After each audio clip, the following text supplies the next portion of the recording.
나가세요! 제가 소리쳤습니다. 처음 본 환자에게 32년 동안 아버지 없이 살았어요. 그런데 그날 진료실에서 본 것 때문에 모든 게 뒤집혔습니다.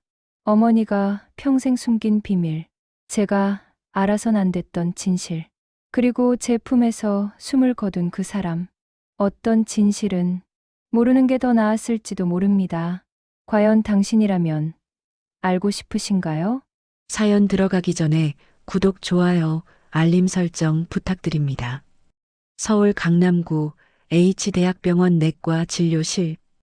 오후 3시 진료실 문이 열렸습니다. 한지우 전문의는 환자 차트를 확인하며 고개를 들었어요. 32세, 내과 전문의 6년 차. 그녀는 늘 그랬듯 침착하고 정확한 목소리로 말했습니다. 들어오세요. 들어온 사람은 60대 중반의 남성이었어요. 회색 정장을 단정하게 차려입었고 얼굴엔 피로가 가득했지요. 지우는 차트를 봤습니다. 강도현 63세 VIP 환자였어요. 어디가 불편하세요? 가슴이 답답합니다. 요즘 잠도 잘 못 자고요. 지우는 청진기를 들었어요. 심장 소리를 확인하기 위해 셔츠 단추를 풀어달라고 했습니다. 강도현은 천천히 단추를 풀었지요. 그 순간이었습니다. 왼쪽 가슴이 심장 가까운 곳에 작은 문신이 보였어요. 파란색 물망초 꽃 한 송이. 섬세한 선으로 그려진 낡은 듯 보이는 문신. 지우의 손이 멈췄습니다. 청진기가 바닥에 떨어졌어요. 선생님, 강도현이 놀라 물었지만 지우는 대답할 수 없었습니다. 그녀의 눈은 그 문신에 고정되어 있었지요. 똑같았어요. 어머니 한미선의 어깨에 있는 문신과 위치만 다를 뿐 모양도 크기도 색깔도 완전히 똑같았습니다. 어린 시절 지우는 목욕탕에서 어머니에게 물었던 적이 있었어요. 엄마, 이 꽃은 뭐예요? 어머니는 슬픈 눈으로 웃으며 말했습니다. 잊지 말라고 새긴 거야. 잊으면 안 되는 것들이 있거든. 그 이후로 어머니는 그 문신에 대해 단 한 번도 말하지 않았어요. 선생님, 괜찮으십니까? 강도연의 목소리가 다급해졌습니다. 지우는 겨우 정신을 차렸어요. 떨리는 손으로 청진기를 주워들었지요. 죄송합니다. 잠깐 어지러워서요. 진료는 기계적으로 이어졌습니다. 심장 소리, 혈압, 기본 검진. 하지만 지우의 머릿속은 온통 그 문신뿐이었어요. 우연일까요? 같은 문신을 한 사람이 또 있을 수 있을까요? 처방전 드리겠습니다. 약 드시고 일주일 후에 다시 오세요. 감사합니다. 선생님, 강도연이 일어서려는 순간이었어요. 지우는 자신도 모르게 입을 열었습니다. 저기 그 문신은 강도연의 얼굴이 굳었어요. 그는 천천히 지우를 바라봤습니다. 그의 눈빛이 흔들렸지요. 어떻게? 언제 하신 건가요? 30년 전입니다. 30년. 지우의 나이와 비슷했어요. 강도연은 떨리는 손으로 문신을 만졌습니다. 그는 무언가 말하려다 입을 다물었어요. 그리고 조심스럽게 물었지요. 혹시 어머님 성함이 왜 그러시는데요? 지우의 목소리가 날카로워졌습니다. 이상했어요. 이 남자는 왜 어머니를 물어보는 걸까요? 강도연의 얼굴이 창백해졌습니다. 그는 한 걸음 뒤로 물러섰어요. 미안합니다. 제가 실례했습니다. 그가 서둘러 나가려는 순간 진료실 문이 다시 열렸어요. 간호사가 급하게 들어왔지요. 선생님, 강도연 회장님 보호자분이 오셨다는데요. 회장? 지우는 차트를 다시 봤습니다. 강도현. 직업란에 기업인이라고만 적혀 있었어요. 저분이 회장님이세요? 네. KB바이오 회장님이십니다. KB바이오. 국내 최대 제약바이오 기업. 연 매출 3조 원. 뉴스에서 본 적이 있었지요. 강도연은 문 앞에 서 있었어요. 그는 지우를 똑바로 바라봤습니다. 그의 눈에 눈물이 고였지요. 그리고 그는 무릎을 꿇었습니다. 진료실 한가운데에서 선생님, 아니, 지우 씨, 그가 떨리는 목소리로 말했어요. 넌 혹시 내 딸일 수도 있어. 세상이 멈췄습니다. 지우는 그 자리에 얼어붙었어요. 무슨 말인지 이해할 수 없었지요. 무슨 소리세요? 한미선, 네 어머니 이름이 한미선 맞지? 지우의 심장이 미친 듯이 뛰었습니다. 어떻게? 나도 같은 문신이 있어. 30년 전 네 어머니와 약속으로 새긴 거야. 강도연의 손이 떨렸어요. 그는 주머니에서 낡은 사진 한 장을 꺼냈지요. 젊은 남자와 여자가 바닷가에서 웃고 있었습니다. 여자는 어머니였어요. 30년 전에 지우가 한 번도 본 적 없는 행복한 어머니. 난 30년 동안 미선이를 찾았어. 그런데 네가 의사라는 걸 듣고 지우는 뒤로 물러섰습니다. 이건 말도 안 됐어요. 거짓말 하지 마세요. DNA 검사를 하자. 제발, 난 알아야 해. 나가세요! 지우가 소리쳤습니다. 강도연은 고개를 숙였어요. 그는 천천히 일어섰지요. 미안해. 내가 너무 갑작스러웠구나. 그는 명함을 책상 위에 놓고 나갔습니다. 지우는 그 자리에 주저앉았어요. 손이 떨렸습니다. 숨이 가빴지요. 그녀는 핸드폰을 꺼내 어머니에게 전화를 걸었어요. 엄마, 왜? 지우야? 지금 집에 있어? 내가 지금 갈게. 무슨 일 있어? 지우는 눈물을 참았습니다. 엄마, 강도연이라는 사람 알아? 전화 너머로 뭔가 깨지는 소리가 들렸어요. 그리고 어머니의 떨리는 목소리가 들려왔지요. 어떻게 그 이름을? 지우는 차를 몰고 집으로 달렸습니다. 신호등도 과속 카메라도 보이지 않았어요. 머릿속은 온통 어머니의 목소리뿐이었지요. 어떻게 그 이름을? 30년 만에 들은 이름. 어머니는 그렇게 말했습니다. 집 앞에 도착했을 때 이미 밤 8시였어요. 문을 열자 어머니 한미선이 거실 바닥에 앉아 있었습니다. 깨진 찻잔 조각들이 발밑에 흩어져 있었지요. 어머니는 무릎을 껴안고 있었어요. 엄마! 지우가 달려갔습니다. 어머니는 고개를 들지 않았어요. 지우야, 미안해. 무슨 일이야? 왜 강도연이라는 사람 이름만 들으면 이래? 어머니는 눈물을 흘렸습니다. 지우는 처음 봤어요. 평생 강했던 어머니가 우는 모습을. 엄마가 너한테 숨긴 게 있어. 말해봐. 나 다 들을 수 있어. 어머니는 천천히 왼쪽 어깨를 드러냈습니다. 물망초 문신이 보였지요. 이 문신 강도연이랑 같이 한 거야. 지우의 심장이 멎었어요. 뭐라고? 30년 전, 난 강원도 춘천에서 간호사로 일했어. 그때 도현이를 만났지. 어머니의 목소리가 떨렸습니다. 하지만 이야기는 계속됐어요. 강도연은 당시 서울대 의대생이었습니다. 춘천병원에서 실습을 왔지요. 미선은 그를 처음 봤을 때부터 알았어요. 이 사람과 사랑에 빠질 거라고. 매일 병원 옥상에서 만났어. 도현이는 나한테 의사 공부를 가르쳐 줬고, 난 그 사람한테 삶을 가르쳐 줬지. 두 사람은 1년을 함께 했습니다. 그리고 약속했어요. 결혼하겠다고, 평생 함께 하겠다고. 물망초 문신은 그 약속의 증표였습니다. 잊지 말자고. 서로를 절대 잊지 말자고 새긴 거야. 하지만 그때였어요. 강도연의 아버지가 모든 걸 알아버렸습니다. 재벌 2세와 평범한 간호사의 연애.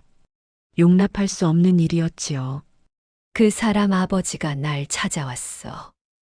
돈 봉투를 던지면서 말했지. 도현이 인생 망치지 말라고. 미선은 거절했습니다. 사랑은 돈으로 살 수 없다고 했어요. 그러자 협박이 시작됐습니다. 네 가족을 다치게 할 수도 있다. 네 동생들 대학은 어떻게 보낼 건데? 미선의 집은 가난했어요. 아버지는 일찍 돌아가셨고 어머니는 병들어 계셨지요. 동생 둘은 고등학생이었습니다. 난 선택할 수밖에 없었어. 어머니의 눈물이 멈추지 않았습니다. 지우는 그저 듣고만 있었어요. 미선은 도연을 떠났습니다. 아무 말도 없이 사라졌지요. 춘천을 떠나 서울로 왔어요. 이름도 바꾸고 연락처도 바꿨습니다. 그리고 3개월 후 임신 사실을 알았습니다. 그게 너였어. 지우야. 세상이 무너지는 것 같았어요. 지우는 벽에 기댔습니다. 숨을 쉴 수가 없었지요. 그럼 강도연이 내 아빠라는 거야? DNA 검사를 안 해봤으니 확실하진 않아. 하지만 아마도 그 순간 초인종이 울렸습니다. 밤 9시 누가 올 시간이 아니었어요. 지우는 문을 열었습니다. 강도연이 서 있었습니다. 그의 옆엔 30대 중반의 남자가 있었지요. 비싼 정장을 입은 차갑고 오만한 얼굴. 미선 씨를 만나러 왔습니다. 강도연이 말했어요. 하지만 옆에 남자가 먼저 입을 열었습니다. 강민호입니다. KB바이오 전무이자 강도연 회장의 아들이죠. 지우는 그를 봤습니다. 강민우. 만약 강도연이 정말 아버지라면 이 남자는 이복 오빠가 되는 거였어요. 무슨 일로 오셨는데요? 지우의 목소리는 차가웠습니다. 들어가도 되겠습니까? 안 됩니다. 여기서 얘기하세요. 강민우가 비웃었어요. 역시 교양이 없군요. 뭐 어머니를 보면 알 수 있지만 뭐라고요? 지우가 앞으로 나섰습니다. 하지만 강도연이 말렸어요. 민우야, 그만해. 아버지, 정신 차리세요. 이 사람들이 뭔데요? 30년 전에 돈 받고 사라진 여자 아닙니까? 거실에서 어머니의 비명이 들렸습니다. 난 돈 안 받았어. 협박당해서 도망간 거라고.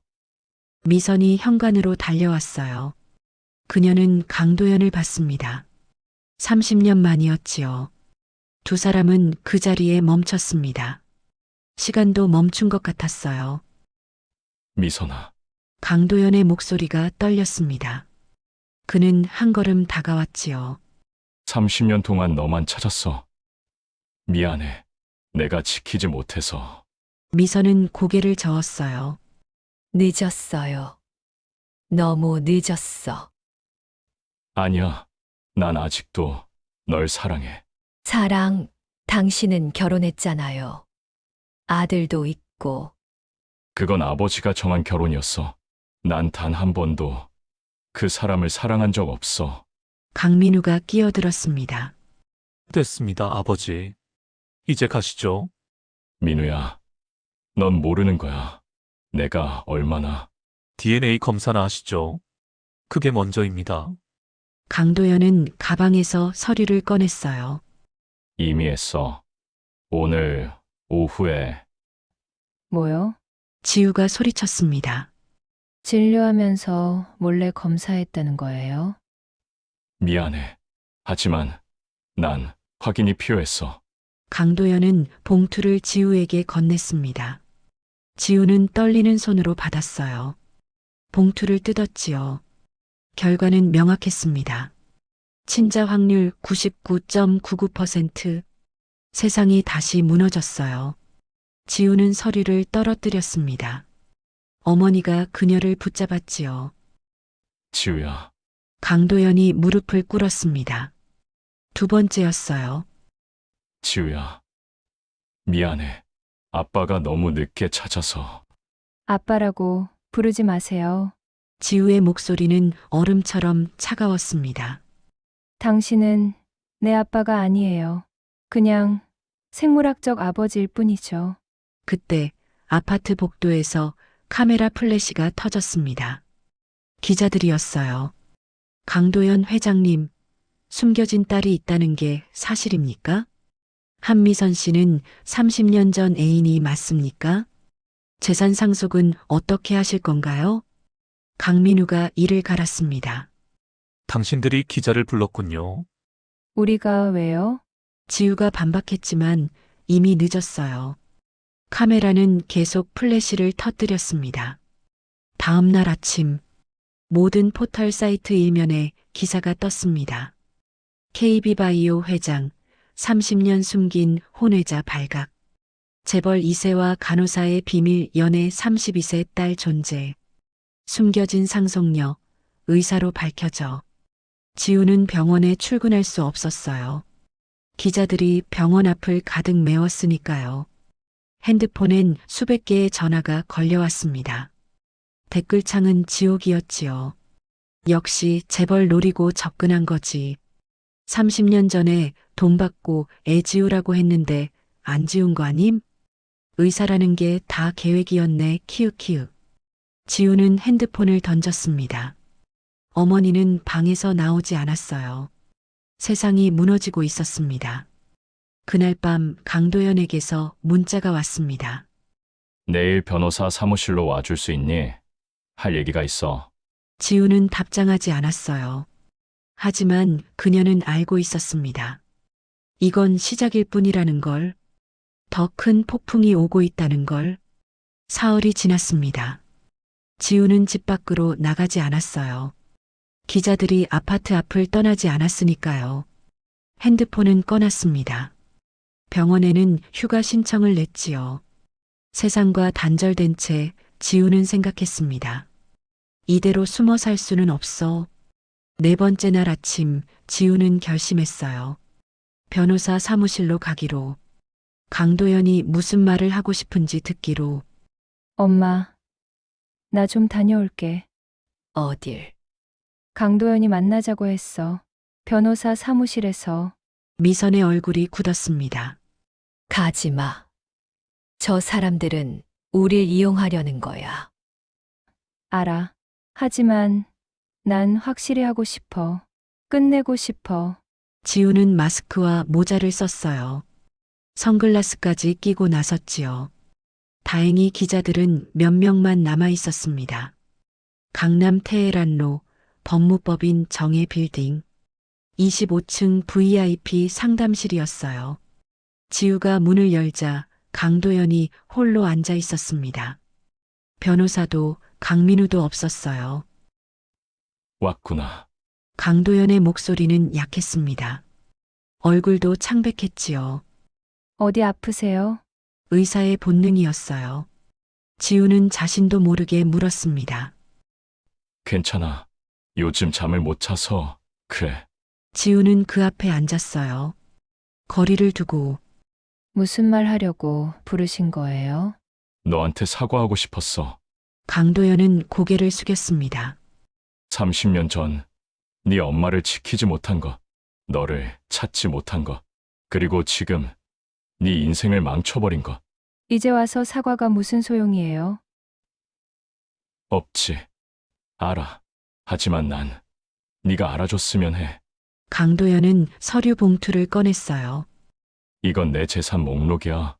회사 주식, 부동산, 현금 전부 합치면 약 8천억 원 정도 돼.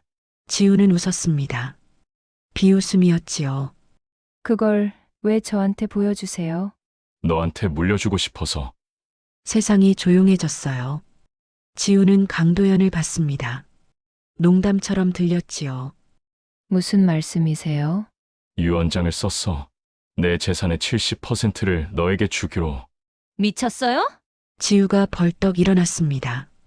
전 그런 거 필요 없어요. 당신 돈도 당신의 사과도. 지우야, 난 시간이 얼마 없어. 강도연의 목소리가 떨렸어요. 심장병이 있어.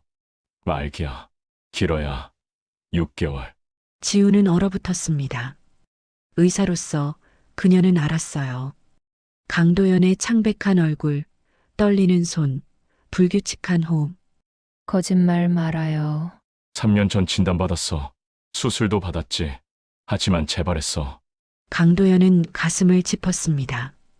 네 엄마를 못 만난 30년 동안 난 살아있는 게 아니었어. 그냥 숨만 쉬고 있었지. 하지만 너를 만나고 미선이를 다시 보고 난 살아있다는 걸 느꼈어. 처음으로. 지우는 눈물이 났어요. 왜 우는지 몰랐습니다. 미워해야 하는데, 증오해야 하는데, 하지만 눈앞에 이 남자는 그저 후회하는 아버지였어요. 난 너에게 빚진 거야, 지우야. 32년 치의 생일 축하, 입학 축하, 졸업 축하. 아빠, 노릇 한번 못 해본 게 내 죄야. 그만하세요. 그러니까 제발 내 마지막 선물만은 받아줘. 너가 원하는 대로 써. 버려도 좋고 기부해도 좋아. 하지만 받아만 줘. 그때였습니다. 강도연의 얼굴이 일그러졌어요. 그는 가슴을 움켜쥐었습니다. 호흡이 거칠어졌지요. 회장님, 지우가 달려갔어요. 강도연은 바닥에 쓰러졌습니다. 안 돼, 이대로. 말도 안 돼요. 병원 가야 해요. 지우는 심폐소생술을 시작했습니다. 가슴 압박, 인공호흡, 의사로서 수백 번 해본 동작이었어요. 하지만 이번엔 달랐습니다. 손이 떨렸어요. 눈물이 흘렀지요. 제발 죽지 마세요. 강도연은 희미하게 웃었어요. 미안해, 지우야. 말하지 마요. 힘 아껴요. 네 엄마한테 전해줘. 그의 손에 힘이 빠졌습니다. 눈빛이 흐려졌어요. 사랑한다고. 끝까지 사랑했다고. 그리고 강도연은 눈을 감았습니다. 지우의 품에서 안 돼. 안 돼요. 지우는 계속 가슴을 눌렀어요. 하지만 심장은 뛰지 않았습니다. 깨어나요. 아직 할 말 있잖아요. 의사로서 지우는 알았어요. 끝났다는 걸. 그녀는 강도연을 안았습니다. 처음이자 마지막으로 아버지를 안았어요. 30분 후 119가 도착했습니다. 하지만 너무 늦었지요. 그날 밤 모든 뉴스가 속보를 띄웠습니다. KB바이오 강도연 회장, 급성 심장마비로 사망. 숨겨진 딸과 만난 직후 급사 충격. 장례식은 3일장으로 치러졌어요. 서울 강남구 대형 장례식장. VIP룸이었지만 지우와 미선은 들어갈 수 없었습니다. 입구에서 강민우가 막았거든요. 여기 올 자격 없어요. 저도 조문객이에요. 조문계? 아버지 죽인 사람이? 주변 사람들이 쳐다봤어요. 수군거림이 들렸지요. 저 여자가 그 혼외자. 돈 때문에 나타난 거 아니야? 회장님 죽게 만든 거잖아. 미선이 지우를 붙잡았습니다. 가자, 지우야. 여기 있을 곳이 아니야. 아니에요, 엄마. 전 인사드려야 해요. 지우는 강민우를 똑바로 봤어요. 비켜주세요. 전 제 아버지한테 인사하러 왔어요. 아버지라고? 웃기지 마. 그때 한 여자가 나타났습니다. 50대 중반, 우아한 검은 한복을 입은 여자. 윤서연. 강도연의 부인이었지요. 들어오세요. 윤서연이 말했어요. 차가운 목소리였습니다. 어머니, 강민우가 반발했지만 윤서연은 손을 들어 막았어요. 유 원장 낭독이 내일 있어요. 그때 보죠. 윤서연은 지우를 스쳐 지나갔습니다.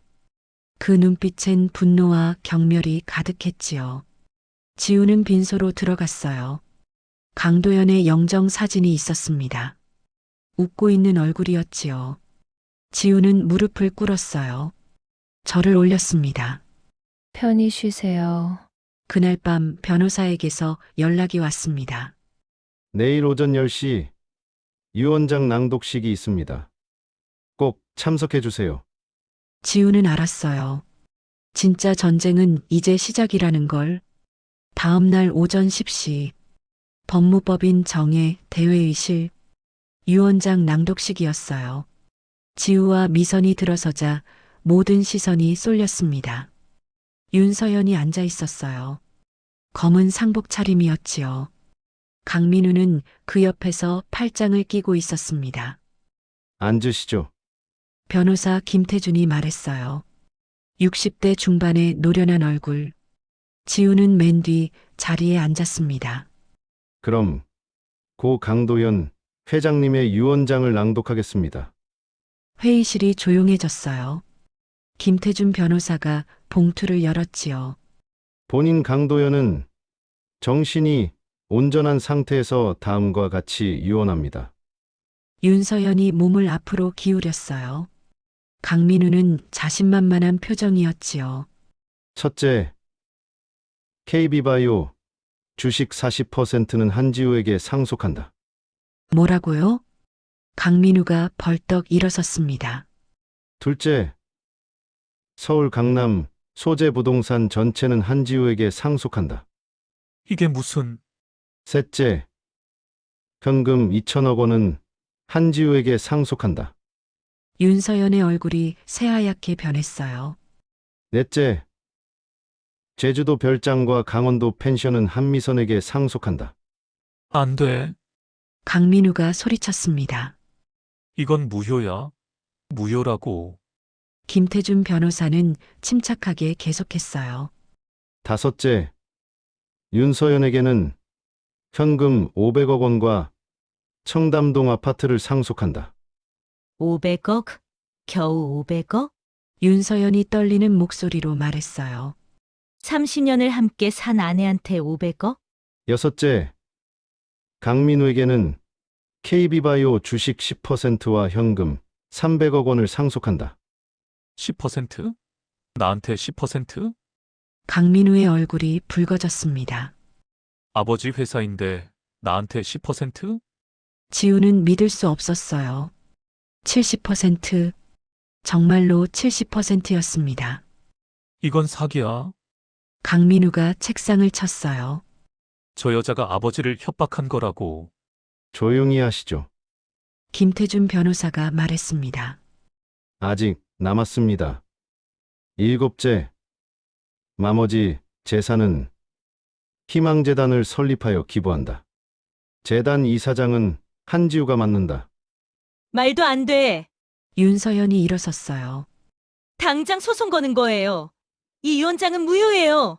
무효 사유가 있으십니까? 있죠. 저 여자가 아버지를 조종한 거예요. 지우가 입을 열었습니다. 전 회장님을 딱 2번 만났어요. 첫 번째는 병원에서, 2번째는 여기서. 거짓말. 강민우가 소리쳤어요. 30년 동안 계획한 거잖아. 너희 모녀가. 계획. 미선이 일어섰습니다. 내가 뭘 계획했는데. 30년 동안 숨어 산 게 계획이야? 돈 노리고 접근한 거잖아요. 증거 있어요? 김태준 변호사가 서류를 꺼냈어요. 강도연 회장님께서 미리 준비하신 자료입니다. 첫 번째 서류, DNA 검사 결과였어요. 친자 확률 99.99%. 두 번째 서류, 30년 전 협박 녹음 파일이었지요. 한미선, 도연이한테서 떨어져. 안 그러면 네 가족이 어떻게 될지 몰라. 강도연 아버지의 목소리였습니다. 세 번째 서류, 미선이 받은 협박 편지들이었어요. 도연이를 만나면 네 동생들 대학 못 간다. 윤서연의 얼굴이 굳었습니다. 강민우는 입을 다물었지요. 이게 전부가 아닙니다. 김태준 변호사가 말했어요. 강도연 회장님은 3년 동안 조사했습니다.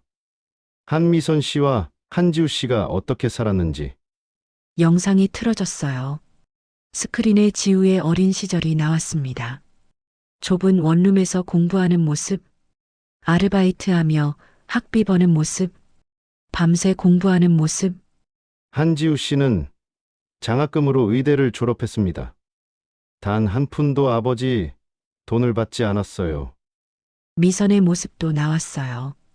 간호사로 일하며 지우를 키우는 모습, 병원 야간 근무하는 모습, 낡은 아파트에서 혼자 사는 모습. 한미선 씨는 30년 동안 재혼하지 않았습니다. 단 한 번도 강도연 회장님을 찾아가지 않았어요. 윤서연이 고개를 돌렸어요. 강민우는 주먹을 쥐었습니다. 반면 김태준 변호사의 목소리가 차갑게 변했어요. 윤서연 씨, 당신은 지난 5년간 회사 자금 200억을 횡령했습니다. 뭐라고요? 윤서연이 벌떡 일어섰어요. 증거 있습니다. 강도연 회장님이 직접 조사하셨어요. 서류가 쏟아졌습니다. 비자금 조성 내역, 명품 구입 내역, 해외 계좌 송금 내역. 그리고 강민우 씨, 김태준 변호사가 강민우를 봤어요.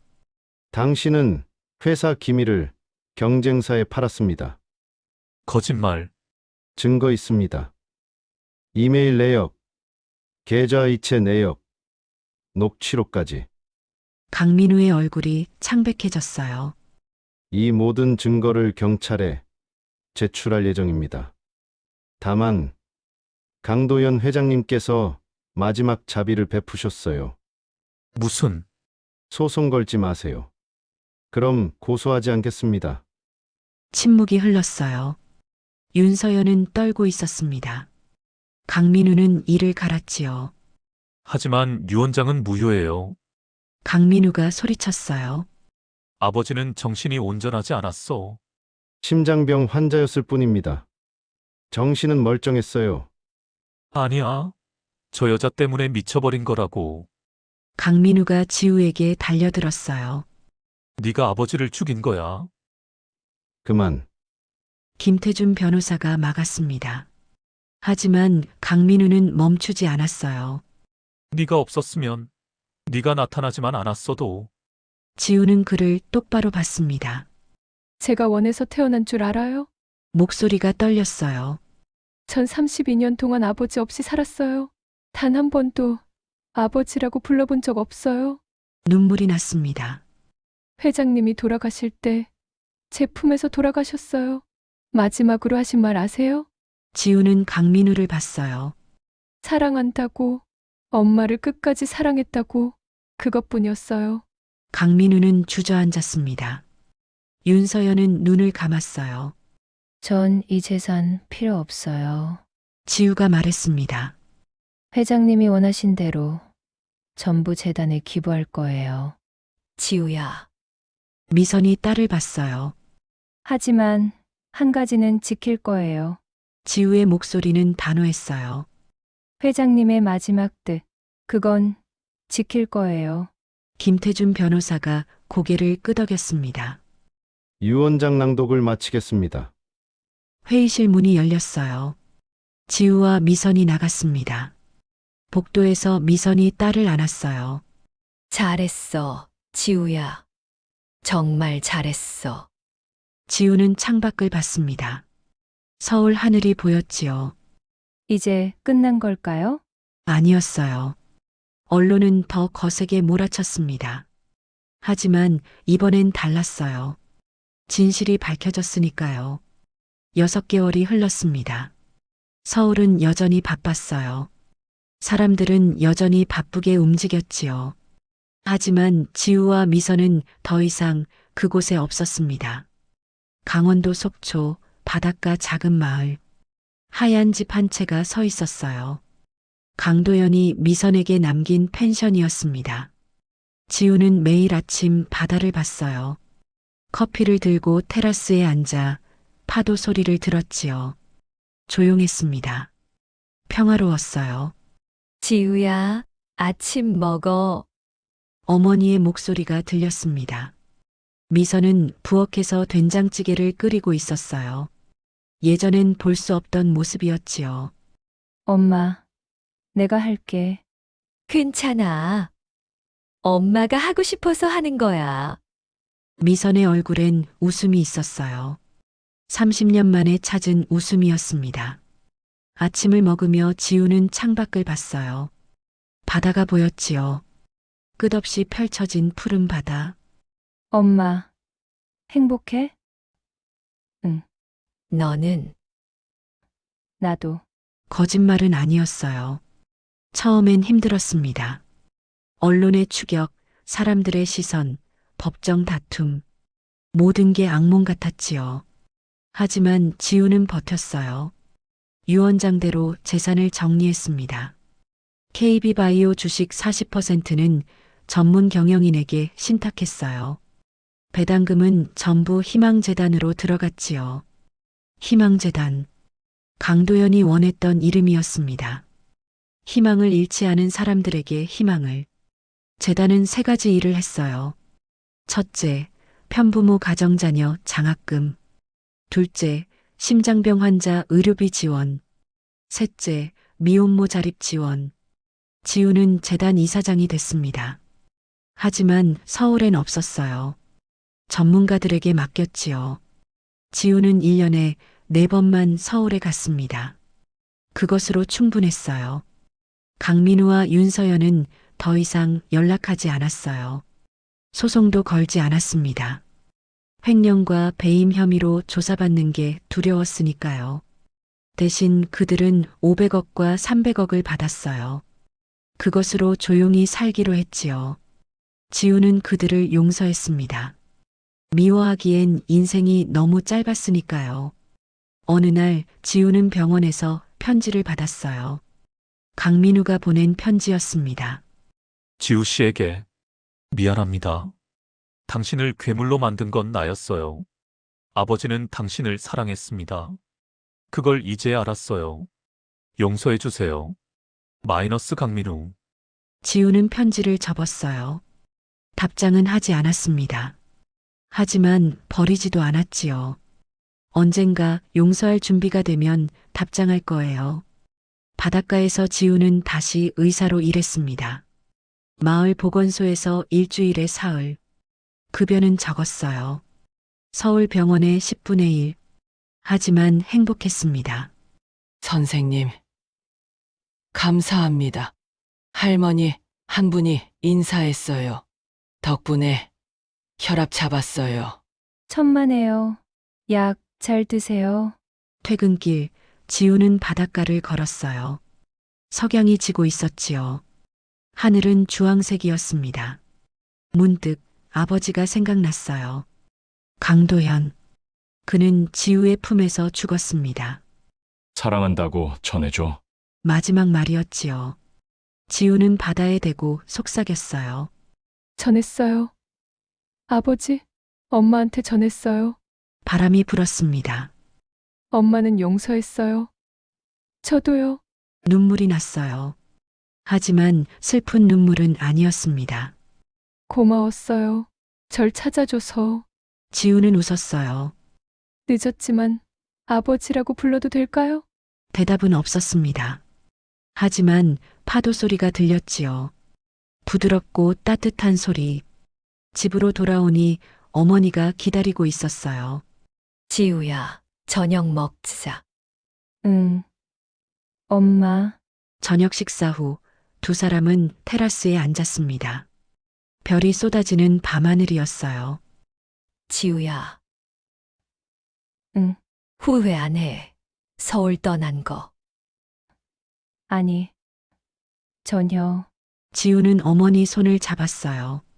엄마는 나도. 여기가 좋아. 미선은 하늘을 봤습니다. 도현아, 잘 지내지? 바람이 불었어요. 우리 딸 정말 잘 컸어.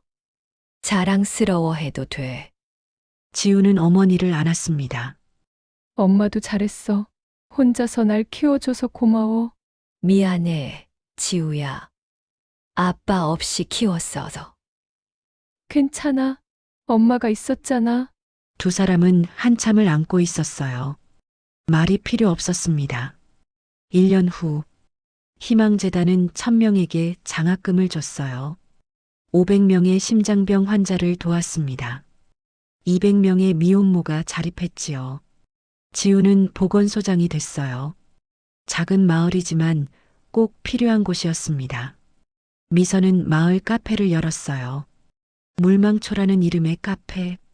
벽에는 사진이 걸려 있었습니다. 30년 전 젊은 남녀가 웃고 있는 사진. 이분이 누구세요? 손님이 물었어요. 옛날 사랑이에요. 미선이 웃으며 대답했지요. 이젠 안 아파요. 추억일 뿐이에요. 어느 가을날, 지우는 서울 KB바이오 본사를 찾았습니다. 이사회 참석 때문이었어요. 로비에 강도연의 동상이 있었어요. 창업자 강도연 회장. 지우는 동상 앞에 섰습니다. 안녕하세요, 회장님. 작은 목소리였어요. 아니, 아버지. 처음이었어요. 아버지라고 부른 게. 잘 지내고 있어요? 엄마도 행복해요. 걱정하지 마세요. 지우는 고개를 숙였습니다. 남겨주신 것들 잘 쓰고 있어요. 많은 사람들이 도움받고 있어요. 사람들이 지나갔어요. 아무도 지우를 알아보지 못했습니다. 그게 좋았어요. 그럼 다녀올게요. 지우는 돌아섰습니다. 뒤돌아보지 않았어요. 앞만 보고 걸었지요. 저녁 속초로 돌아왔을 때 바다는 잔잔했어요. 어머니가 손을 흔들었습니다. 지우야, 여기. 지우는 달려갔어요. 어머니를 안았습니다. 엄마, 나왔어? 잘 다녀왔어? 응. 두 사람은 바다를 봤어요. 해가 지고 있었습니다. 하루가 끝나고 새로운 밤이 오고 있었지요. 엄마, 왜? 우리 괜찮을까? 응. 우리는 괜찮아. 미선이 딸의 어깨를 두드렸어요. 이제 우리는 괜찮아. 지우는 웃었습니다. 진심으로. 그렇게 두 사람은 바다를 바라봤어요. 과거는 뒤에 두고 미래는 앞에 두고 지금 이 순간을 살기로 했습니다. 바람이 불었어요. 파도가 밀려왔지요. 그리고 다시 밀려갔습니다. 인생도 그런 거겠지요. 오고 가는 것, 아픔도 기쁨도. 중요한 건 파도가 지나간 후에요. 여전히 서 있는 것, 여전히 사랑하는 것. 지우와 미선은 여전히 서 있었습니다. 함께 10년 후 희망재단은 한국 최대 복지재단이 됐어요. 1만 명이 넘는 사람들이 도움을 받았습니다. 지우는 여전히 속초에 있었어요. 보건소장으로 마을 의사로 행복하게 살았지요. 미선의 카페는 명소가 됐습니다. 사랑과 용서의 카페라고 불렸어요. 벽에 사진은 여전히 걸려 있었어요. 젊은 두 사람이 웃고 있는 사진. 그 옆에 새 사진이 추가됐습니다. 지우와 미선이 바다에서 웃고 있는 사진. 그리고 한 줄이 적혀 있었지요. 진실은 늦게 오지만 반드시 찾아온다. 치유는 소유가 아니라 용서에서 온다.